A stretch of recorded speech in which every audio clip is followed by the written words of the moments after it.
Hey guys, it is Bryn. And Casey. We are continuing our series on gateway games. Today we're talking about Machi Koro. Machi or Machi? Machi. According to Rihanna, it's Machi Koro. Machi Koro. Tell me about Machi Koro, Casey. Machi Koro is a game where you are competing to be a mayor of an island, and you're trying to build all the landmarks before your opponents. This is a very dice and collect mechanic similar to Settlers of Catan. So you're going to buy properties, and on everyone's turn they're going to roll the dice, and what they roll triggers certain cards, so then you can gain more money or steal money or produce different things to gain more money to build your landmarks. Okay, we're each the mayor of the city? Competing mayors for the city? Okay. I don't know the story. I know the game is great though. So this game, this one plays 4 players. It's really easy to pick up and get going on. Really nice, simple, just dice rolling game. This is a good one to learn different combo mechanics as you're building your engine to produce more money. So what do you mean by engine?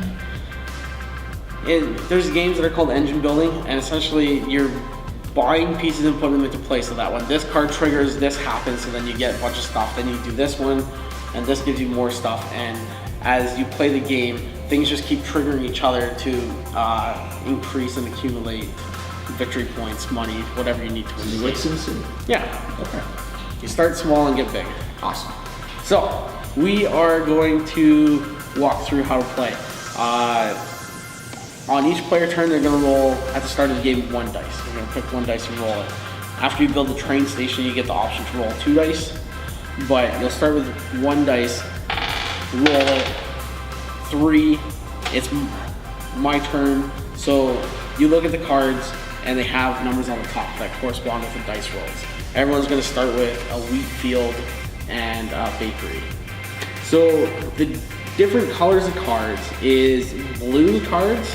That's my blue one. Triggers on whenever anyone rolls a number. So if you roll 1, I gain a coin.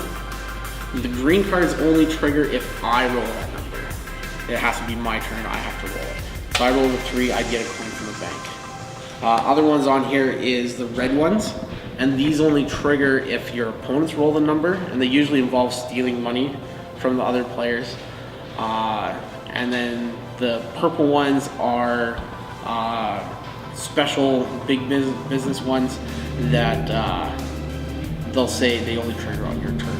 So even though the dice is blue, you can still trigger the green card? Yeah, the color of dice that I picked didn't matter. Okay. That's just the one, the die I picked. Yeah, there's no difference in that. So I gain a coin, then I have 4 coins, so I can buy any of the cards up here corresponding to their cost in the bottom. On the bottom?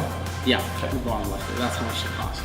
Ideally, in the early game, you don't want to pick the ones with numbers higher than 6, because until one of your opponents builds a train station, they're never going to roll any of the higher ones. So it's a safe bet to start by getting as many blue cards as you can off the bat, so that you can gain money on other people's turns. So I'm going to go with a ranch, which costs me only 1 coin.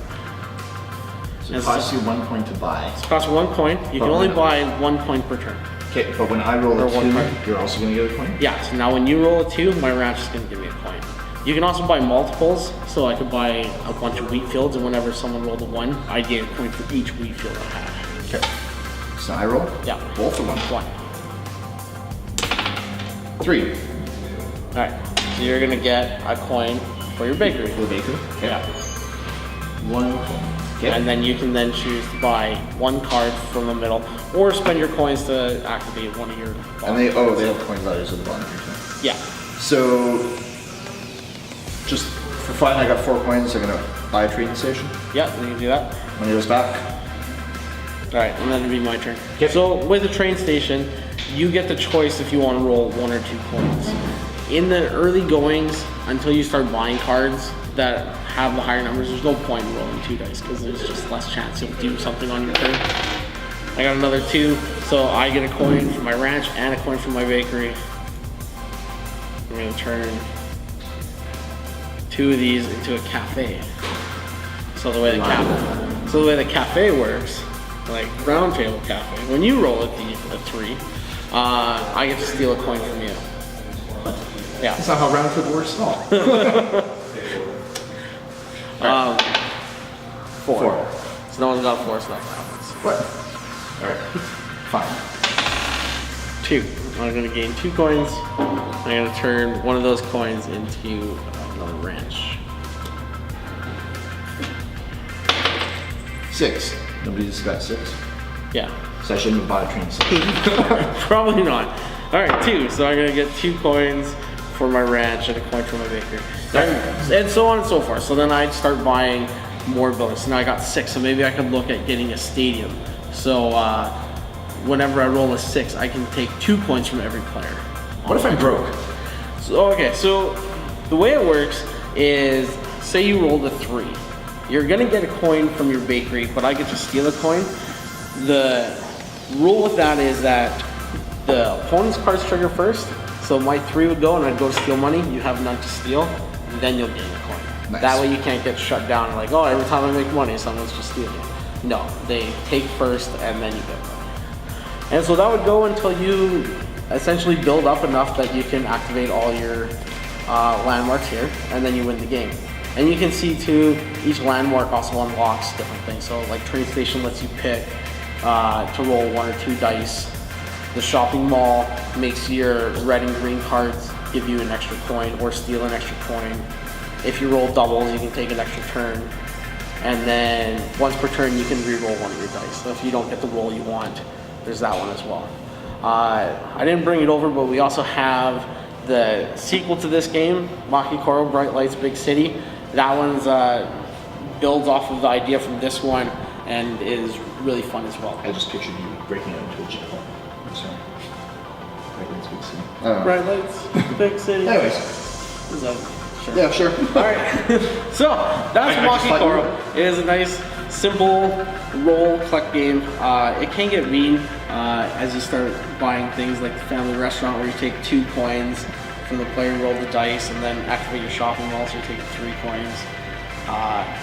Some of these later ones, you gain bonuses based on if you have enough, based on how many of the blue cards they have. So the Furniture Factory gives you bonus coins for each forest you own. So you're kind of buying things and then comboing up for the bigger rolls. I like it. Yeah, it's a really neat game. Plays, like I said, plays 4 players. Easy to pick up. Any age can really pick up how to play it. Cool. Yeah. So that's Machi Koro. If you'd like to check out our other Gateway game videos or videos we'll produce in the future, make sure to like and subscribe. Where's the subscribe button? Whoa. Right there. Awesome. Yeah. So have a good one. Yeah. Also, if you want to check out more videos, every Monday morning, 10 o'clock, Bryn and Casey in the morning. Bryn Casey in the morning. Facebook. All right. That's it. Have a good one.